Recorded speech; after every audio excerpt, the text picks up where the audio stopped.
plaît de me confirmer via le chat si vous m'entendez, parce que je ne vous entends pas, c'est normal. Donc, si vous m'entendez… Ah oui, merci beaucoup, Élise. Merci de votre retour. Excellent. Donc, on va commencer.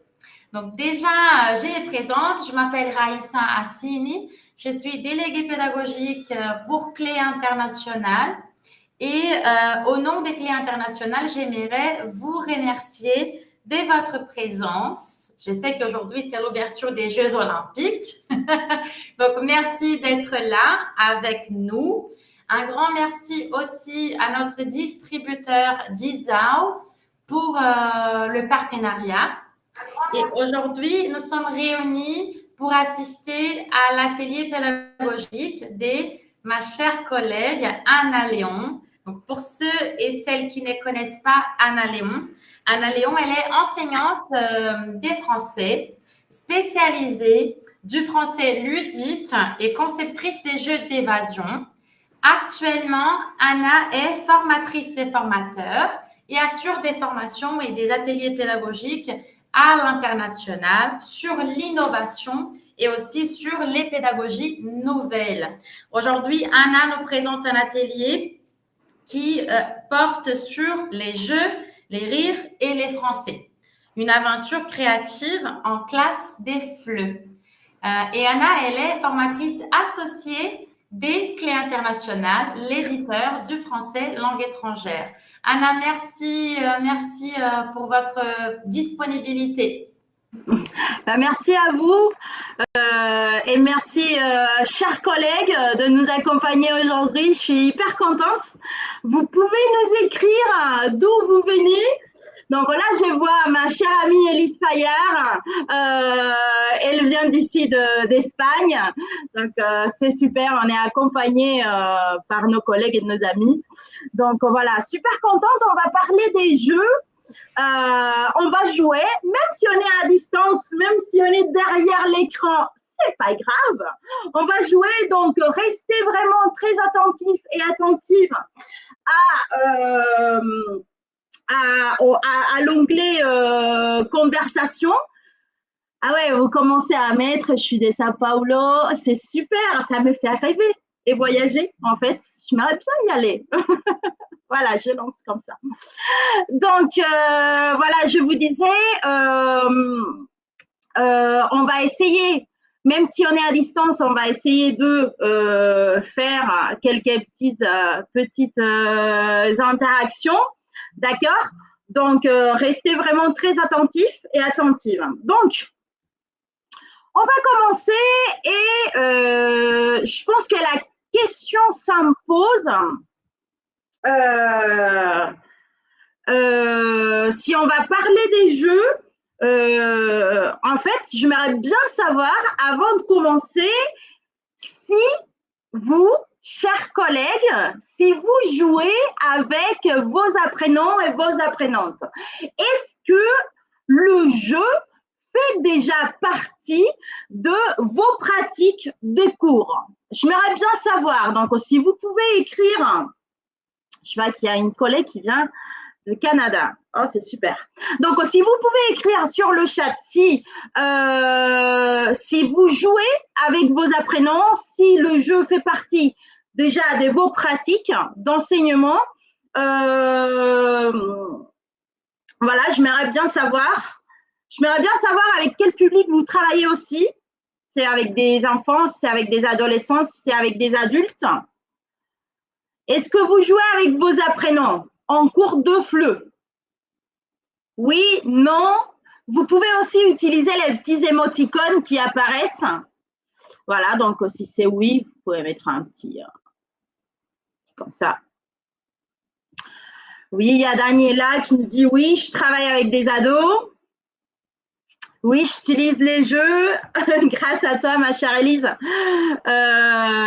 Jeux d'évasion, jeux de société, gamification. Élise travaille avec des ados. On a beaucoup travaillé ensemble. En fait, on a créé ensemble. Élise, elle est une grande formatrice ici en Espagne, très connue. Donc, on a travaillé ensemble. On a créé des jeux d'évasion avec les apprenants. Donc, il y a Aramis qui dit oui, parfois, je travaille avec des ados aussi. Est-ce qu'on a des collègues qui travaillent avec des enfants ou avec des adultes? Parce que c'est vrai que ça change au niveau du public, en fait. Les enfants, je ne sais pas si vous êtes d'accord avec moi, mais avec les enfants, parfois, c'est plus facile. Voilà, de jouer parce que pour eux, on va dire entre guillemets, c'est normal. Ils sont en train de jouer tout le temps, mais je ne sais pas pourquoi, au fur et à mesure que l'on grandit, on oublie que pour apprendre, en fait, on a joué. Donc, voilà, il y a Larissa qui dit parfois, je travaille avec des adultes. Moi, quand je commençais à travailler avec des adultes, en fait, j'ai rencontré une difficulté parce que les apprenants qui me disaient, je payais un cours, je viens ici pour apprendre, pas pour jouer. Donc, comment proposer des jeux aux adultes et les faire comprendre qu'on est là pour apprendre, mais en jouant. Voilà. Donc là, je vois que vous êtes bien habitués à jouer. Donc, je vous partage très rapidement le plan de ce webinaire. On va continuer, bien sûr, à parler des jeux. On va parler des avantages et des difficultés et on va voir quels sont les aspects à tenir en compte pour que jouer soit aussi apprendre. Voilà. Et tout de suite, en fait, on va un peu survoler la théorie parce qu'on n'a pas beaucoup de temps. Donc, du coup, on va rentrer dans le vif du sujet et on va voir quelques exemples. On va passer par les jeux numériques, les jeux d'évasion. On va parler des jeux de société et des jeux d'enfants, c'est-à-dire ces jeux qu'on a tous et toutes joué quand on était enfant et qu'on va réutiliser. On va réutiliser dans notre pratique d'enseignement du français langue étrangère. Voilà. Donc, et là, je vous lance une autre question. Les avantages, pourquoi est-ce qu'on va utiliser les jeux en classe des langues? Pourquoi est-ce que on va intégrer cette pratique dans nos cours de FLE? Pourquoi jouer? Voilà. Je vous avais dit, hein, ce n'est pas parce qu'on est à distance, en ligne, derrière un écran qu'on ne va pas échanger. Voilà, donc pourquoi jouer? Allez-y, je vous laisse 1 minute. Et comme ça, après, je pourrai lire toutes les réponses sur l'onglet conversation. Voilà, pourquoi jouer? Quels seraient les avantages, en fait, de cette activité, de cette pratique?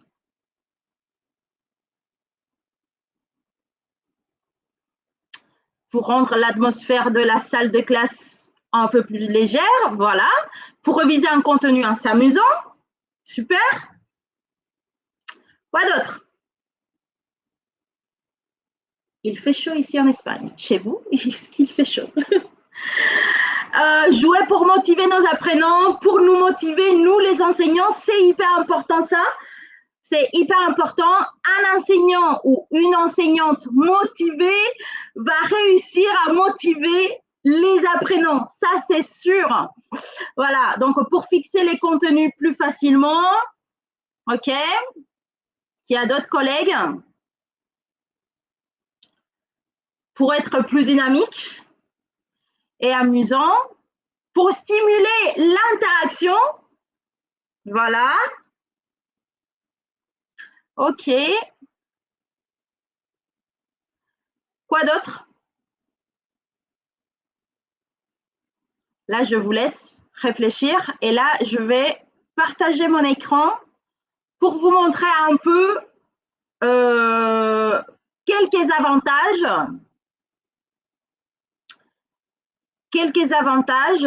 de l'utilisation du jeu en classe des langues. Voilà. Je vais partager, vous allez me dire si vous voyez bien mon écran. Est-ce que là, vous voyez bien mon écran? J'espère que oui. Raïssa, est-ce que tu pourrais me confirmer? Oui, Peut-être par... Ah, super. Super, merci beaucoup parce qu'en fait, quand je suis en partage d'écran, je ne vois pas les commentaires. Voilà, donc les avantages du jeu en classe des langues. Donc déjà, on disait motivation des apprenants et des apprenantes et comme notre collègue Élise disait, aussi motivation des enseignants et des enseignantes. Là, je vais rajouter pour le prochain webinaire. Donc, on favorise bien sûr la cohésion du groupe, le travail en équipe, à l'intérieur de la classe, on va briser cette monotonie des séances. C'est vrai, je ne sais pas si vous avez fait déjà l'exercice de poser la question aux apprenants, en fait. Et si vous ne l'avez pas fait, je vous invite, en fait, un jour, poser cette question aux apprenants. Qu'est-ce qui vous motive à venir en cours de français? Voilà. Et là, les apprenants, ils vont dire faire des activités différentes, regarder des vidéos, écouter la musique, travailler en équipe, jouer, danser. Donc là, vous allez voir qu'il y a pas mal d'activités qui peuvent nous aider à briser cette monotonie, que c'est normal. En fait, je pense que, je sais pas, peut-être vers la fin de l'année scolaire, il y a un moment donné où où on tombe dans cette monotonie. Je pense que c'est humain. Voilà, mais avec le jeu, on pourrait un peu briser cette monotonie. On va dynamiser le groupe. Il y avait une collègue aussi qui le disait. On va débloquer la prise de parole. On va voir qu'avec les jeux, on pourrait, par exemple, introduire des jeux et des activités théâtrales où on va passer du geste à la parole et cela va nous aider à débloquer la prise des paroles. Bien sûr, ça va enlever les blocages conscients et inconscients et briser la rigidité de la relation pédagogique traditionnelle. Pourquoi? Parce que quand on est en train de jouer, le prof ou la prof, l'enseignant, l'enseignante n'est plus ce rôle. Il ou elle a le rôle du metteur du jeu ou d'un joueur. Donc, du coup, on va un peu éliminer ou un peu effacer, je dirais, un peu effacer cette rigidité qu'on pourrait avoir, en fait, avec nos apprenants et nos apprenantes. Et cela, bien sûr, va nous aider énormément. OK, mais la vie n'est pas toujours en rose. Donc, il y a des avantages aussi, donc il y a des inconvénients dans l'utilisation du jeu en classe des langues. Donc, j'aimerais bien savoir quels sont les inconvénients que vous rencontrez lors de la mise en pratique de cette technique d'enseignement. Voilà, je vais arrêter le partage parce que sinon je ne peux pas lire les commentaires. Ah, il y a la compétition aussi. Il y a Larissa qui dit, il y a la compétition aussi. La compétition, moi je trouve que c'est bien, mais il n'y a rien de dogmatique dans ce que je partage avec vous. C'est juste mes expériences. Je trouve que si le groupe, là, pendant que je parle, vous pouvez écrire quels sont les inconvénients. Hein. Et par rapport à la compétition, je trouve que parfois, si le groupe, il est déjà soudé, si c'est un groupe avec une bonne cohésion de groupe, avec un bon esprit d'équipe, la compétition, c'est super. Hein, parce que ça nous aide en fait à monter en compétences. Par contre, si c'est un groupe qui vient de commencer, si c'est un groupe qui ne se connaît pas trop, par exemple, si c'est un groupe d'adolescents, l'adolescence c'est une étape, on va dire, spéciale. Voilà. Donc, du coup, je dirais qu'on pourrait décaler un peu l'apparition de la compétition dans nos pratiques de cours. Mais c'est un conseil, hein, c'est un conseil. Après, si vous avez d'autres expériences à propos de ça et autour de la compétition, n'hésitez pas. OK. Spécial, c'est un bon adjectif. Voilà. Pour pas dire difficile, etc., etc. Je pense qu'on a tous passé par là. Voilà. Et donc, mais c'est bien, c'est bien. On rigole, même en ligne. OK, donc les jeux demandent plus de préparation et plus de temps. Il y a Daniela qui nous dit, et les élèves peuvent refuser de jouer. Voilà. C'est vrai. Là, je vous racontais en fait l'anecdote avec mes apprenantes adultes. C'est vrai que parfois, ils ne sont pas habitués à jouer à l'intérieur d'une salle de classe. Donc, du coup, ça pourrait les déstabiliser un peu. C'est pour cela que je propose toujours de commencer petit à petit. C'est-à-dire que quand on va proposer des jeux, déjà proposer des jeux qu'ils connaissent, parce que même si on va jouer en langue étrangère, ils connaissent déjà les règles, donc ils savent jouer. Donc du coup, on part d'eux.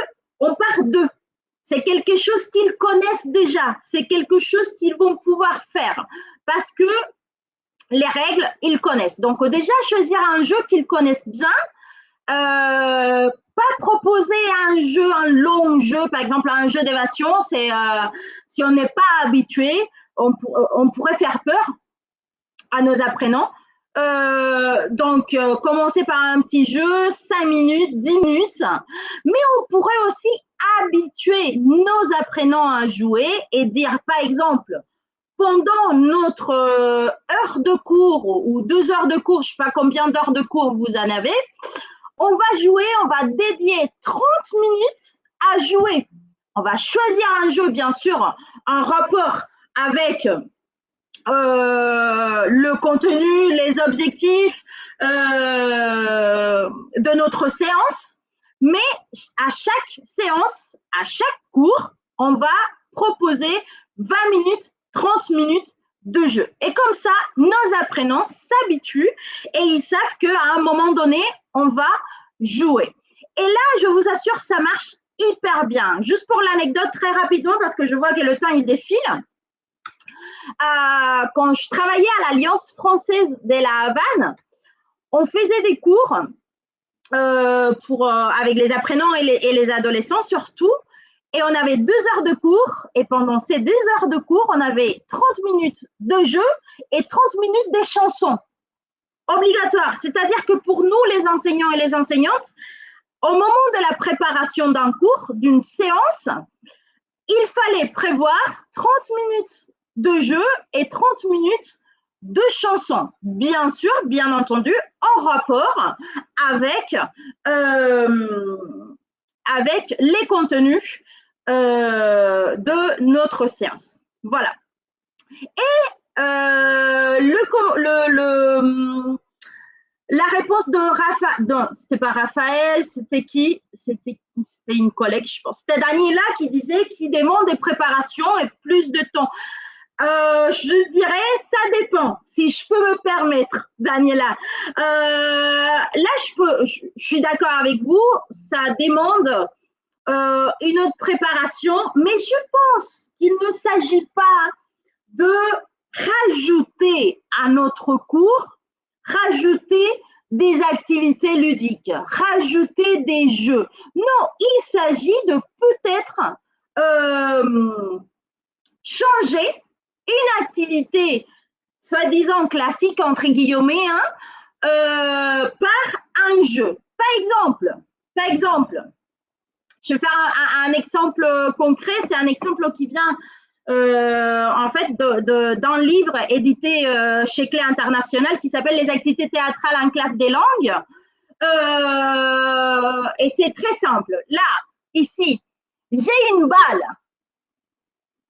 Voilà, ici, j'ai une balle. Je ne sais pas si vous la voyez bien. Hein. Moi, je la vois très bien, la balle. OK. Elle est de quelle couleur, cette balle? Elle est de quelle couleur? Vas-y. Elle est de quelle couleur? Rouge. OK, rouge. Elle est rouge. Je vais jouer avec la balle. Je vais dire rouge, rouge, rouge, rouge, rouge, rouge, rouge, rouge, rouge, rouge, rouge, rouge, rouge, rouge, rouge, rouge. Je joue et je répète en même temps la couleur. Et après, quand on est en présentiel, et si on est en ligne, on peut faire le jeu aussi, mais il faudrait voir les caméras, on lance la balle. D'accord? Donc, je lance la balle, il y a un autre ou une autre participante qui rattrape la balle et qui joue avec le corps et qui répète le mot. Donc, là, vous voyez, une activité où on répète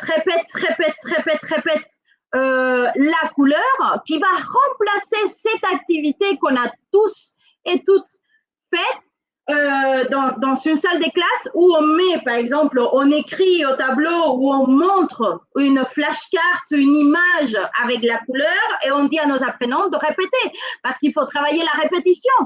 Donc, on demande à nos apprenants répétez, rouge, et tout le monde répète, rouge. Donc, pourquoi pas changer l'activité, ce n'est pas rajouter cette activité parce que sinon, bien sûr, on aurait besoin de plus de temps, de plus de préparation. Le cours pourrait durer, je ne sais pas combien d'heures, mais on va juste remplacer l'activité où on est tous assis, on va tous répéter par une activité un peu plus dynamique, un peu plus ludique, où on va mobiliser le corps et on va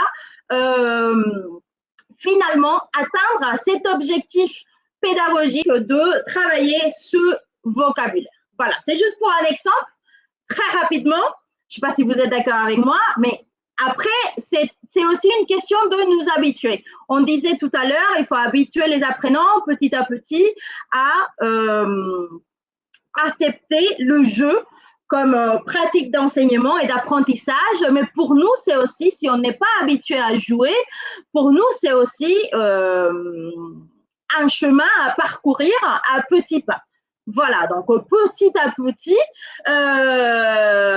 il faudrait commencer à rajouter des petits jeux dans nos conceptions des cours. Voilà, donc je vais partager mon écran. Je vais demander à Raïssa de m'aider parce que si je partage mon écran, je perds l'onglet conversation. On va jouer, on va commencer par les jeux numériques. D'accord? Et là, j'aimerais bien vous montrer des jeux que l'on a fait pour accompagner comme ressources complémentaires la méthode GEM, éditée chez Clé International. C'est une méthode qui s'adresse aux adolescents. Voilà. Et ce sont des jeux que vous allez pouvoir utiliser aussi avec vos apprenants. Ils sont déjà faits. Pour vous, ça va être un gain de temps. Et on va jouer ensemble. On va voir comment le numérique va venir s'intégrer dans nos cours et va venir s'intégrer d'une façon ludique. Il fait hyper chaud. Ici, oui. Excusez-moi. Est-ce que vous voulez que je partage l'écran? Pardon. Non. Moi, je préfère, moi, je partage. Ah, d'accord. OK, je partage et tu m'aides. OK, je partage moi. Et tu m'aides à lire la conversation, si ça ne te dérange pas. OK. OK, je vais partager.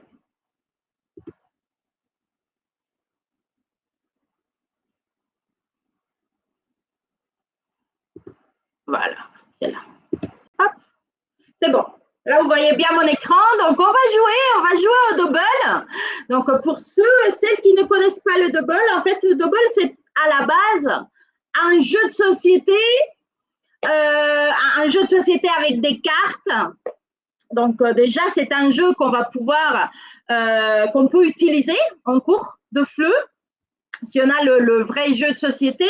Mais nous, on a décidé de faire un double numérique pour dynamiser justement le cours. Et c'est un jeu qu'on va pouvoir proposer à nos apprenants en équipe, en compétition, par exemple, comme on disait tout à l'heure, s'il s'agit déjà d'un groupe bien avec une bonne cohésion de groupe.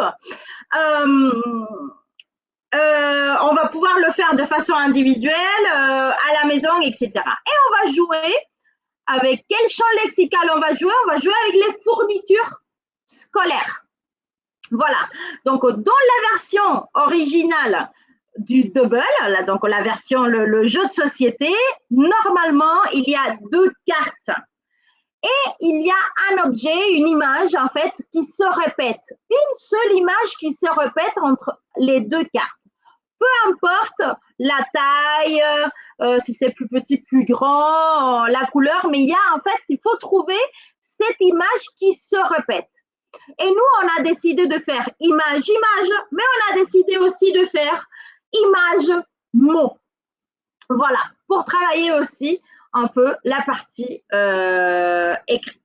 Voilà, mais on va jouer aujourd'hui avec image. OK? Donc, je lance. Et c'est à vous de trouver l'image qui se répète. D'accord? Vous devez écrire sur le chat et Raïssa va m'aider. D'accord? Est-ce que vous êtes prêts et prêtes? J'espère que oui. Allez, on va jouer.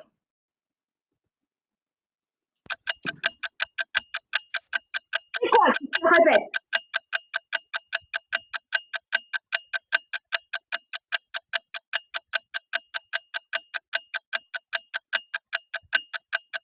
Regardez bien les images. Il y a une seule fourniture scolaire qui se répète.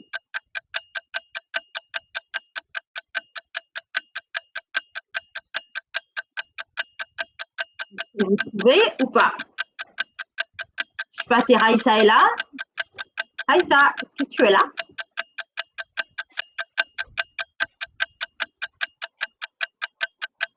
Est-ce que les collègues ils sont en train d'écrire?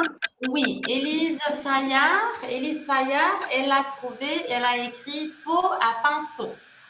Super, les pinceaux, ok, les pinceaux, on va dire les pinceaux, je clique. Allez, 2 cartes, les 2 prochaines cartes, les 2 prochaines.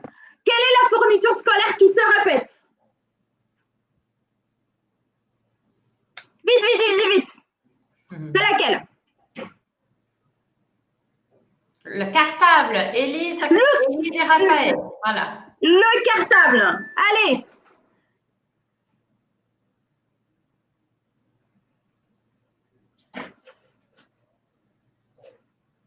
Regardez bien. Trousse, Aramis qui nous dit la trousse. Trousse, super.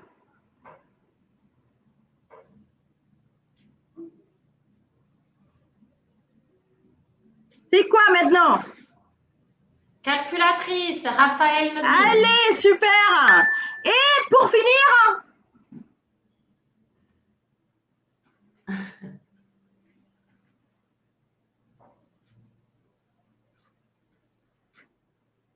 la souris. La souris, allez, super, bravo. Bravo. Ok, donc là, vous voyez, on a mis un petit compte à rebours aussi. Et vous allez voir que c'est quelque chose qu'on a essayé de rajouter à chaque fois. En fait, à l'intérieur de la méthode de GEM, on a déjà les jeux d'évasion que je vais vous montrer dans quelques minutes. Et on a des jeux qui ont aussi ce petit compte à rebours pour jouer contre la montre. Pourquoi c'est important? Pourquoi on a décidé de faire ça et pourquoi on a décidé de le faire à partir ou avec des jeux et des activités ludiques? Et ben, en fait, on s'est rendu compte, j'arrête le partage de l'écran un moment. Ça va, c'était bien passé le jeu? Est-ce que vous pouvez mettre un petit émoticône? Si vous avez rigolé, si vous avez bien aimé, voilà. Ok, donc, je vous disais pourquoi on a décidé de rajouter ça. Parce qu'on s'est rendu compte que parfois, nos apprenants, ils ne sont pas habitués à communiquer sous pression en langue étrangère. Nous, on communique sous pression, on communique quand on est en situation de stress dans notre langue maternelle de façon normale, on va dire, c'est-à-dire ça sort seul. On est en situation de stress et si on n'arrive pas à communiquer de façon verbale, on va communiquer avec les gestes, avec les mimes, etc., etc. Mais quand on est en situation de stress et il faut communiquer en langue étrangère, c'est plus difficile. Pourquoi? Parce qu'on n'apprend pas ça. Voilà. Et c'est pour cela que l'on a décidé de rajouter de façon ludique cet aspect pour apprendre à nos apprenants à communiquer sous pression. Et comme ça, si on voyage avec nos apprenants, il y a un apprenant qui se perd dans une ville à Paris, par exemple, une ville tellement grande, il pourra communiquer sous pression. Pourquoi? Parce qu'il sait le faire, il est habitué à faire ça. Voilà. Donc, on va continuer à jouer. Je vais vous montrer un autre jeu. Cette fois-ci, il s'agit d'un memory. Donc, pareil, la démarche, elle est la même. C'est-à-dire que je vais partager mon écran. Il y a Raïssa qui va m'aider. D'accord? J'ai testé vos mémoires. On va voir si ça marche bien. OK? Donc, c'est un memory. Encore une fois, un jeu de société transformé en jeu numérique. Parce que c'est vrai que quand on a commencé à concevoir GEM, il y avait encore quelques vestiges, on va dire, de la Covid. Donc, du coup, on se demandait comment jouer les jeux de société, toucher les cartes, tout partager. Donc, comment faire? Donc, du coup, on se dit, on va céder du numérique pour continuer à utiliser ce type de jeu, mais d'une autre façon, en fait, avec une autre démarche. Donc là, on va commencer. Hop, vous allez mémoriser ici les cartes qui sont en haut et les cartes qui sont en bas. Voilà. Je vous laisse rien, hein. Je vous laisse même pas une minute. Allez. Vous mémorisez l'ordre, en fait. L'ordre en haut, et ce n'est pas le même en bas. Il faut mémoriser les deux. Il faut pas... Et on ne triche pas, hein. On ne triche pas que je vous vois prendre le téléphone et prendre une photo. Là, je vous vois. Hein? Vous allez vous poser la question, mais Anna, comment est-ce que... Si, je vous vois, j'ai des super pouvoirs. Donc là, vous ne trichez pas. Hein? Allez, on commence. On commence. Hop, on cache la partie d'en bas, on la cache et le cinéma, c'est où? C'est la première, la deuxième, la troisième, la quatrième, la cinquième ou la sixième carte? Vas-y. Troisième, dit Daniela. Troisième, on va voir Daniela. Super, très bien. La musique. 1, Raphaël. Première, super. Les jeux vidéo.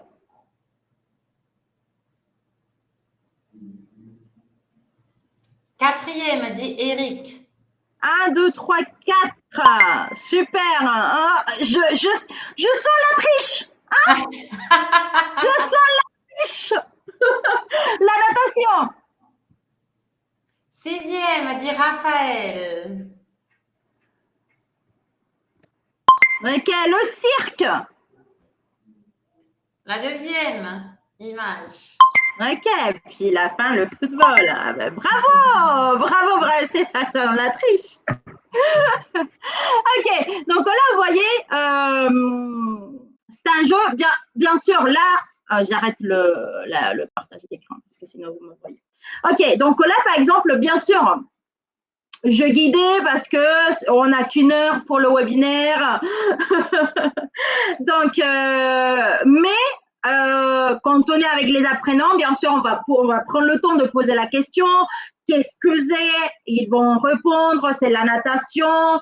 On va leur demander de faire des phrases et puis de trouver la carte, en fait, d'associer l'image à la bonne carte. Voilà. Et là, vous voyez, on peut le faire à un petit groupe. On n'a même pas besoin du prof pour faire cette activité. On peut demander aux apprenants de se mettre à un petit groupe. Et puis, si on a la possibilité d'avoir un ordi, une tablette ou un téléphone portable par groupe, ils peuvent le faire en complète autonomie. D'accord, et s'amuser et reviser, par exemple, les contenus, cette fois-ci les contenus des loisirs. Voilà, donc c'était pour vous montrer deux types des jeux numériques. Donc, comme je vous disais, vous pouvez les utiliser, c'est dans l'espace digital de Clé Internationale. Donc, déjà, ce sont des jeux qui sont prêts et que vous allez pouvoir utiliser. Mais on a conçu, ce sont des jeux que l'on a conçus, que l'on a créés avec l'application de Geniali. Et en fait, c'est hyper bien parce que ça nous donne des modèles. Donc, ça va être à nous de changer le contenu, bien évidemment. Mais ça nous fait gagner du temps parce qu'il y a déjà un modèle préfet. Donc, on va pouvoir travailler sur ce modèle et la seule chose à faire, c'est de changer le contenu. Voilà. Donc, pour vous donner cette piste aussi, je ne sais pas si vous connaissez Geniali, vous pouvez me dire oui, non, on l'utilise déjà, etc., etc. OK. Donc, il y a Maria Stéphano. Sachez que Maria Stéphano, elle est co-autrice aussi de la méthode GEM. J'aime bien quand je vois qu'il y a des collègues, des amis qu'on connaît. Voilà. Donc, je continue et c'est le tour des jeux d'évasion. Voilà. Est-ce que vous connaissez les jeux d'évasion? Moi, ça, c'est la première chose. J'aimerais bien savoir si vous connaissez les jeux d'évasion. Si vous les utilisez, voilà, des jeux d'évasion ou des escape games en anglais. C'est vrai que il y a pas mal de collègues qui connaissent le nom en anglais. C'est bien. OK. Donc, voilà. Laissez-moi savoir si vous utilisez les jeux d'évasion, si vous les connaissez. Oui, non, il y a Raphaël qui dit non. Non, Larissa qui dit non.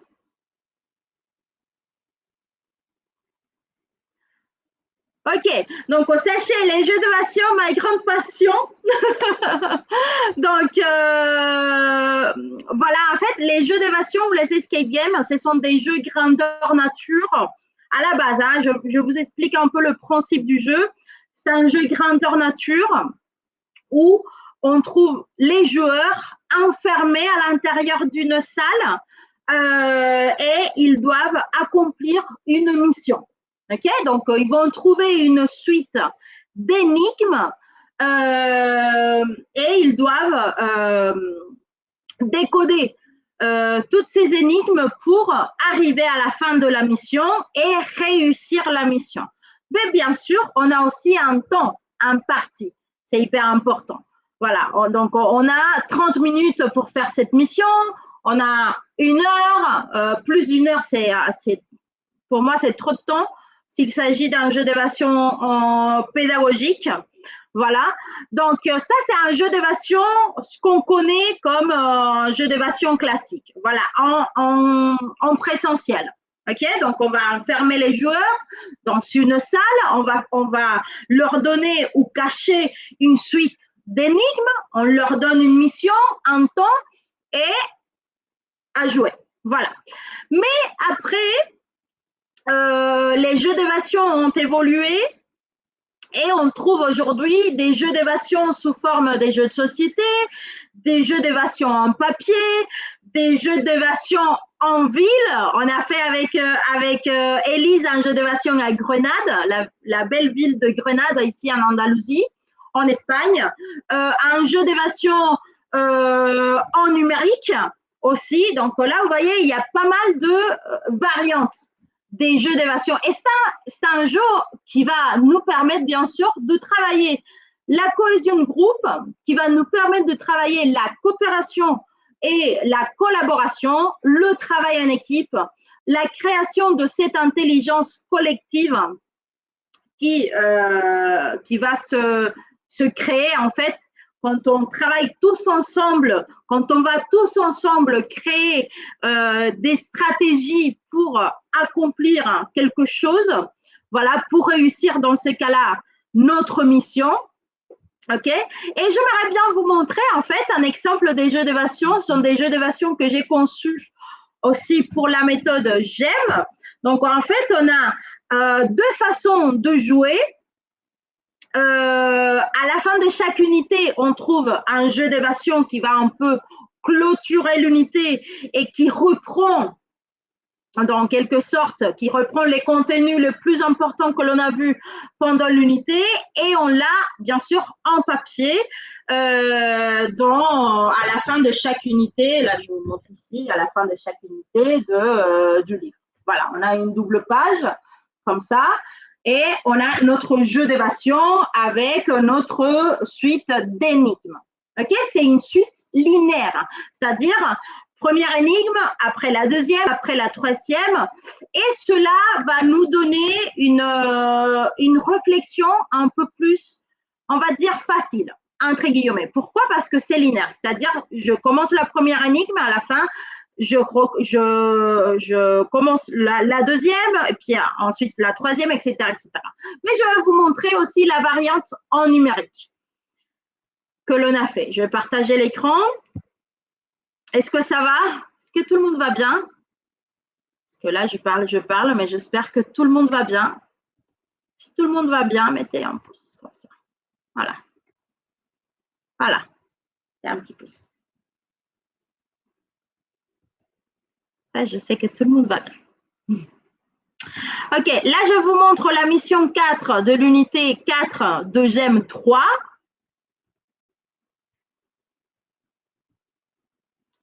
Ok, donc là, c'est un jeu d'évasion qui s'appelle Arsène Lupin et le collier de la reine.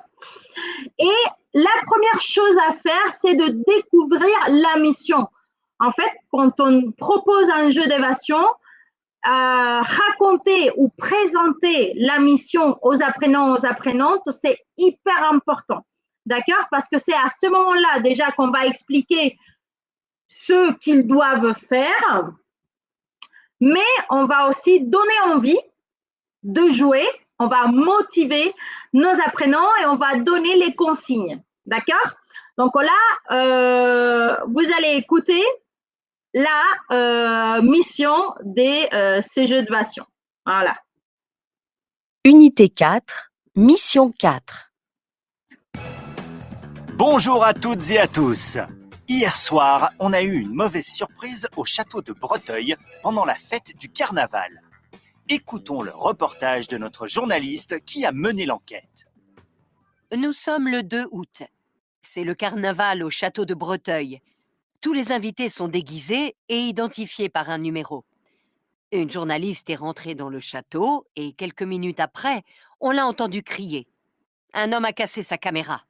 2 policiers sont alors arrivés pour calmer la situation et aider la journaliste.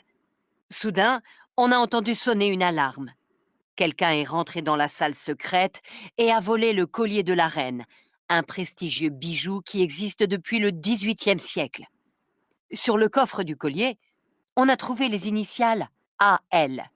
On sait maintenant qu'il s'agit du gentleman cambrioleur Arsène Lupin, mais personne ne sait en quoi il était déguisé. La police a rassemblé des preuves et des objets qui pourront vous aider. Votre mission ? Découvrir le numéro qui se trouve sur le costume d'Arsène Lupin. Bonne chance! Voilà. Donc là, on a notre mission. OK? Donc, bien sûr, on commence toujours avec un enregistrement, avec un document sonore pour travailler tout ce qui est la compréhension l'oral.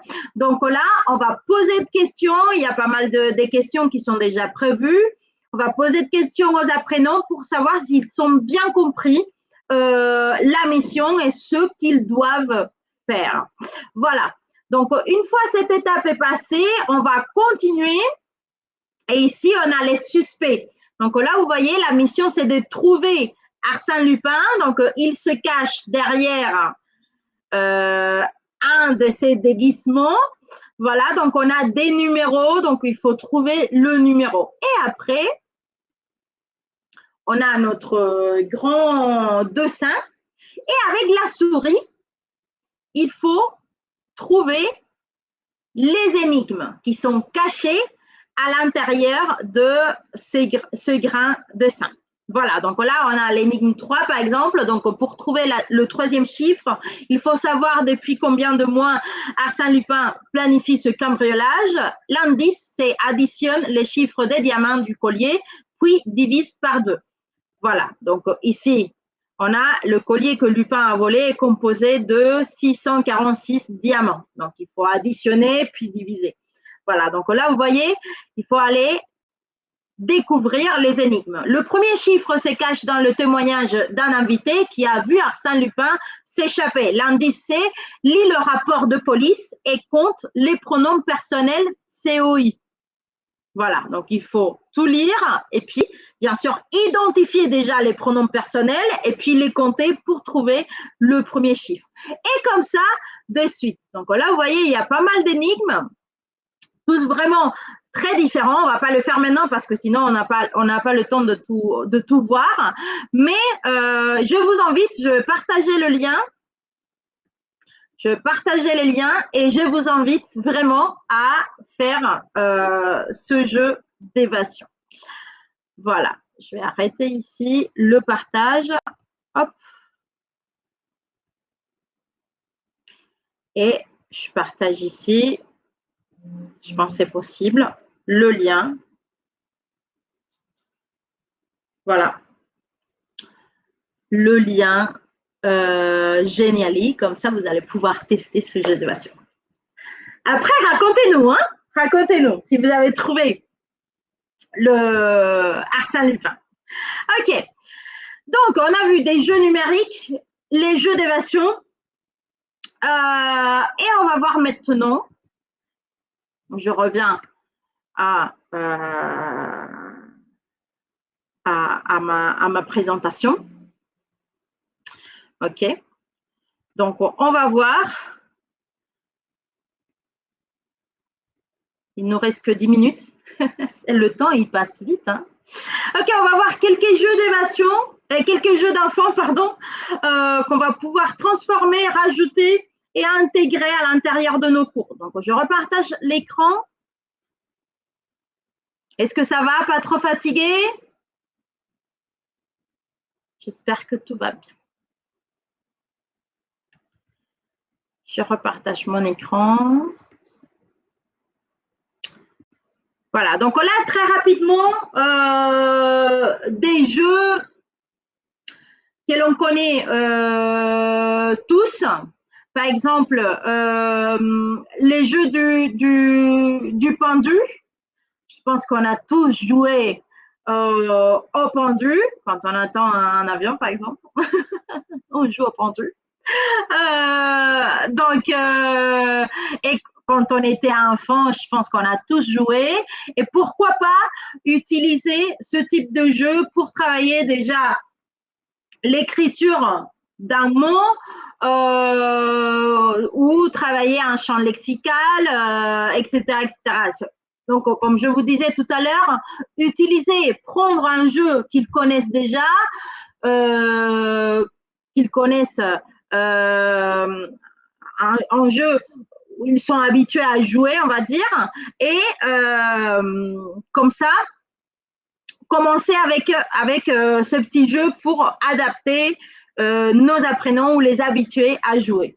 Voilà. On a aussi Jacques a dit, par exemple, je ne sais pas si vous connaissez le jeu. Donc, Jacques a dit, touche ta tête. Jacques a dit, touche ton nez. Jacques a dit, ferme tes yeux. Voilà, donc c'est pour donner aussi, pour travailler l'impératif aussi, ça marche très bien. Si le prof donne son rôle de metteur du jeu à un apprenant, donc on peut travailler l'impératif, mais on peut travailler un champ lexical, le champ lexical des parties du corps. On va pouvoir travailler les actions. Donc Jacques a dit saute, Jacques a dit danse, Jacques a dit chante. Nous apprenons qui se mettent à chanter, etc., etc. Voilà. Quoi d'autre? Le Time's Up, par exemple. Le Time's Up, c'est un jeu de société à la base aussi. C'est un jeu de société qui se déroule en 3 parties, mais que moi, j'adore faire avec mes apprenants parce que ça m'aide justement à passer du geste à la parole.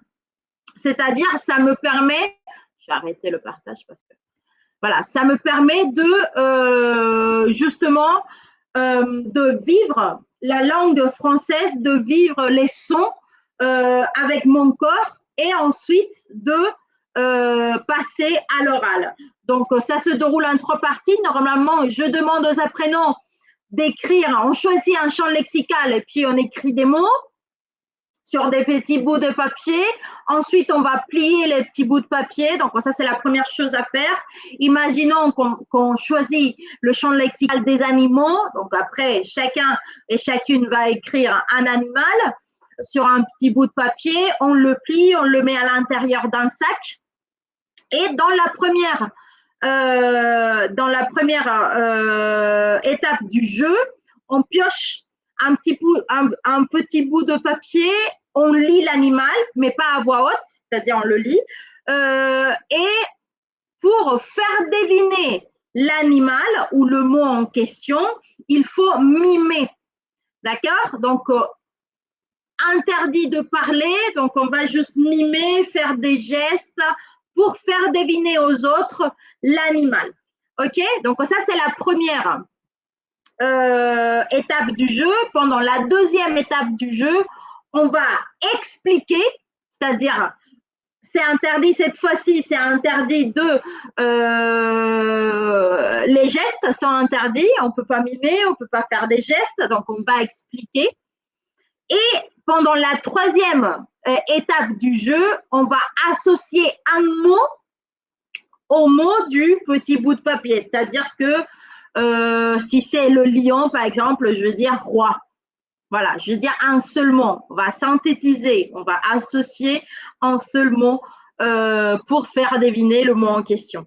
Donc là, vous voyez, on passe vraiment du geste à la parole. Et ce qui est vraiment très important, c'est de garder toujours la même liste des mots. OK? Donc, c'est-à-dire qu'on travaille toujours avec le même champ lexical et la même liste que l'on a construit ensemble avec nos apprenants. Voilà. Puis, des jeux de société que je vous conseille. Je ne sais pas si vous êtes habitués à travailler avec des jeux de société dans vos cours de français, mais je vous conseille vraiment de déjà commencer à les utiliser peut-être avec vos collègues, profs aussi, enseignants et enseignantes de français, mais commencer à les intégrer avec à l'intérieur de vos cours. Par exemple, moi, j'aime bien le loup-garou. En fait, le loup-garou, il s'agit d'un jeu des rôles et c'est un jeu qui nous aide à travailler l'argumentation. Donc là, par exemple, quand il s'agit des niveaux un peu plus avancés, des niveaux B1, B2, etc., donc c'est un jeu qui va nous aider à faire plonger nos apprenants dans un contexte réel, parce que c'est un jeu de société, on va vraiment jouer. Et en fait, chaque rôle doit argumenter à la fin de chaque partie pourquoi ils ne sont pas des loups, ok, des loups-garous. Donc, ça va nous aider dans un contexte vraiment réel de travailler l'argumentation avec nos apprenants et nos apprenantes. Comment j'ai adopté un nous? C'est un jeu de société qui va nous aider à construire des histoires. En fait, c'est vraiment très difficile avec nos apprenants quand il s'agit de rédiger un texte pour raconter toute une histoire, comment travailler avec, comment commencer l'histoire, comment faire une bonne introduction, etc., etc. Et en fait, c'est un jeu qui nous propose des mots qui vont déclencher les différentes parties d'un récit. Et ce sont des mots qu'on trouve sur des dés. C'est-à-dire, on a 5 dés, on lance les dés, à partir de ces mots-là, on va déclencher notre récit. Voilà. Donc là, je vois qu'il y a moins 3. Je vais m'arrêter là. Je vais m'arrêter là parce que je pourrais continuer à parler. Je vais m'arrêter là. Je ne sais pas si vous avez des questions. C'est le moment. Voilà, donc en tout cas, j'aimerais bien savoir si j'ai réussi à vous donner des astuces concrètes, des pistes concrètes pour dynamiser vos cours avec l'utilisation des jeux. Donc voilà, j'attends. Si vous avez des questions, n'hésitez pas à écrire sur la conversation. Là, je vois qu'il y a Raïssa qui poste aussi notre catalogue Clé internationale 2024. Donc, vous pouvez cliquer, vous pouvez regarder le catalogue. Super catalogue avec plein d'œuvres à consulter. Là, vous allez pouvoir consulter aussi J'aime, regarder quelques jeux de société. Ah, j'aimerais bien vous partager aussi, je vais vous partager. Voilà, le memory aussi, je vous le partage. Donc, je vous ai partagé le jeu de Vation. Je vous partage le memory que l'on a utilisé, comme ça vous l'avez déjà. Voilà, est-ce qu'il y a des questions, des remarques à faire, des petites expériences à partager? Voilà. Anna, je vois pas de questions. Je vois pas de questions ici dans les chats. Pas de questions. Des commentaires peut-être? Est-ce que vous avez des commentaires à faire? Voilà, il y a Daniela qui dit très intéressant. Merci beaucoup, Daniela. Merci à vous.